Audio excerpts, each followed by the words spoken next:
How's it feel to be, back at school again? Yeah, really good. It's been a while since I've stepped foot in a school, on the school grounds, essentially. But no, it's really good. I think what we do here is important, just to come and do these community visits and I suppose show face and really spread those messages of healthy living and well-being that the NRL are trying to promote.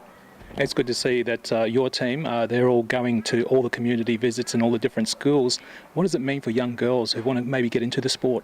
I think it's important, it's important for our girls as well to get into the community and take on that leadership and mentor role and be given the opportunity to, I guess, harness their leadership skills and give back to the younger girls. But I guess those younger girls have people to look up to, and everyone knows that role models are really important, and to have people come visit their school is really inspiring. So I think it's really good.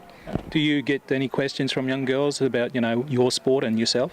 Yeah, I had a couple up there just about the pathway into the Indigenous All-Stars and the pathway for Women's Rugby League, and it's good now that there is that opportunity for girls who are 12 years old or even younger to go right the way through. When I was going through, you had to stop playing footy at 12 years old, so it's really good that younger girls are getting those opportunities to play.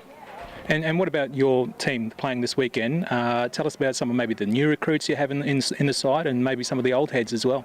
We've been really lucky to get a couple of the older girls, like you've said, back. We've got Beck and Emma Young who are going to hopefully provide that aggression up front, which is something that we're really looking forward. We've got Kelsey Parkin from North Stradbroke Island, so she's a young 17-year-old who's put her hand up to take on that hooker role. So interesting to see how she goes, because she's very, very good in defence, but she also provides a little bit of spark in attack.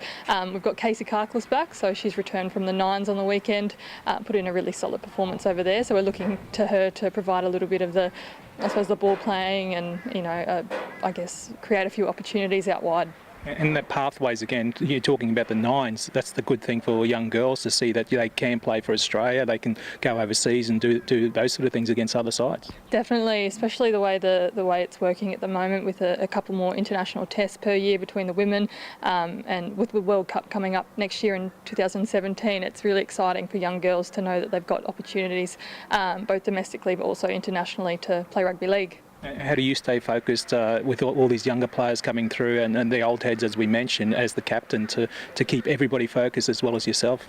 I think it's a lot of it's self-driven. Dean Witters has put together a side of girls who are really mature for their age, or a lot of old heads who are quite patient. So we've got a really good mix of girls, youth and experienced, who I guess are here for the right reasons and want to put in a good performance, but also want to be role models and leaders in their own communities. So it's been quite easy as my role as captain to I guess manage everything, because there's been no problems whatsoever. Everyone's here for the right reasons. So Dean, how does Dean Witters come across as a coach? Oh, he's excellent. He's got lengthy knowledge as a player, but he's also such a passionate Indigenous man with a long-standing history in the community, and to have him on board is really good for us, because it gives us knowledge of rugby league, but it also he was a forward, so he provides a little bit of guidance and support to our forward pack, which is something that's really important, especially going up against the dominant Jillaroos forward pack. I can imagine a lot of laughing happening in camp and so on if Dean Witters is involved. So that's one thing. But yeah, we talk about the game and everything like that, and these school visits, how important they are. What about yourself? How good were you at school academically?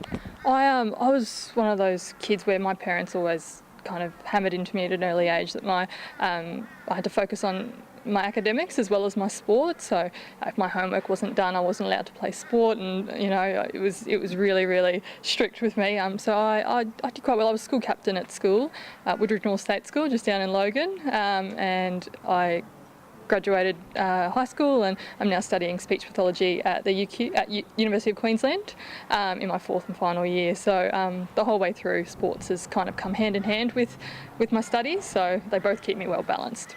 And finally, after the All-Stars week, it's been a big week with a lot of events and so on. What happens to you? Where do you go and what do you do? I go back to uni in a couple of weeks, but in saying that, we've got the club season coming up, so once again put on the Burleigh Bear colours, and hopefully we can go back to back with a premiership in the South East Queensland region.